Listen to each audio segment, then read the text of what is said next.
So it gets really good now, so I figured I'd just keep reading from where I stopped. We are thus assisted by natural objects in the expression of particular meanings.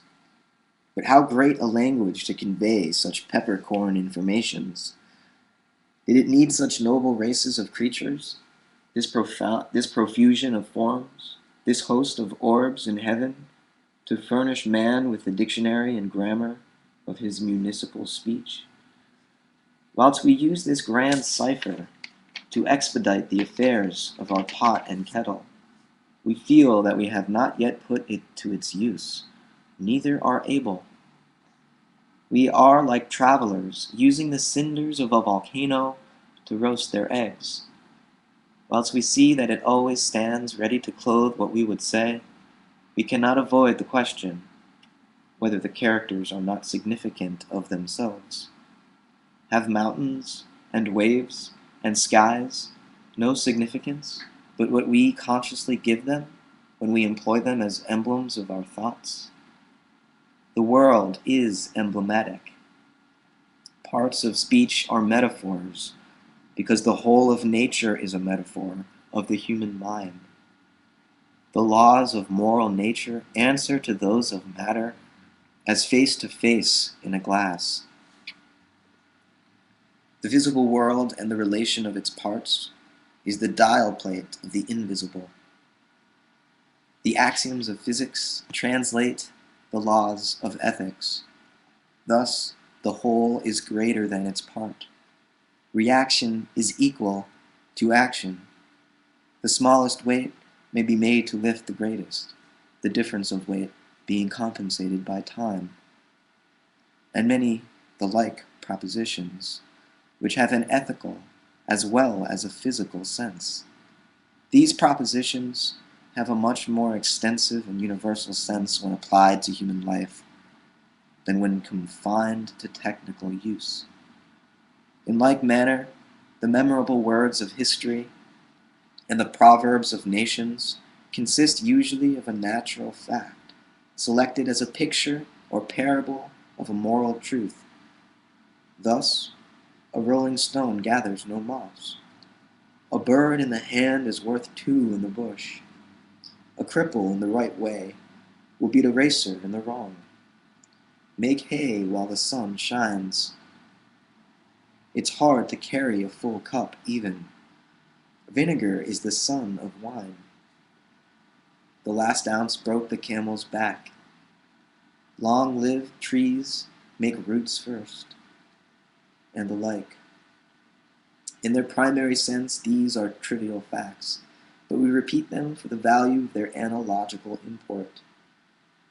What is true of proverbs is true of all fables, parables, and allegories. This relation between the mind and matter is not fancied by some poet, but stands in the will of God, and so is free to be known by all men. It appears to men, or it does not appear.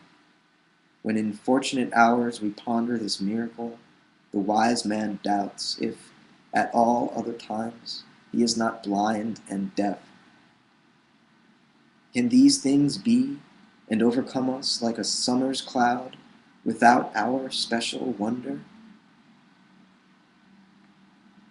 For the universe becomes transparent, and the light of higher laws than its own shines through it.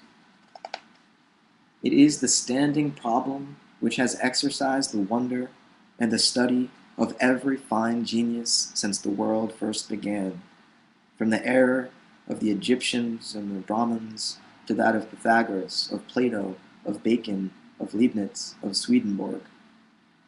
There sits the Sphinx at the roadside, and from age to age, as each prophet comes by, he tries his fortune at reading her riddle. There seems to be a necessity in spirit to manifest itself in material forms. And day and night, river and storm, beast and bird, acid and alkali, pre-exist in necessary ideas in the mind of God, and are what they are by virtue of preceding affections in the world of spirit. A fact is the end or last issue of spirit. The visible creation is the terminus or the circumference of the invisible world. Material objects, said a French philosopher, are necessarily kinds of the substantial thoughts of the Creator, which must always preserve an exact relation to their first origin. In other words, visible nature must have a spiritual and moral side. This doctrine is abstruse, and though the image of garment and mirror may stimulate the fancy, we must summon the aid of subtler and more vital expositors to make it plain. Every scripture is to be interpreted by the same spirit which gave it forth. This, the fundamental law of criticism. A life in harmony with nature, the love of truth and of virtue, will purge the eyes to understand her text. By degrees we may come to know the primitive sense of the permanent objects of nature, so that the world shall be to us an open book, and every form significant of its hidden life and final cause.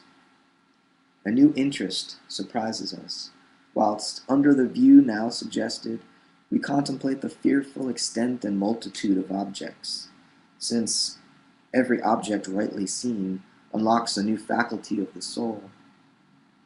That which was unconscious truth becomes, when interpreted and defined in an object, a part of the domain of knowledge, a new weapon in the magazine of power. That's enough for now.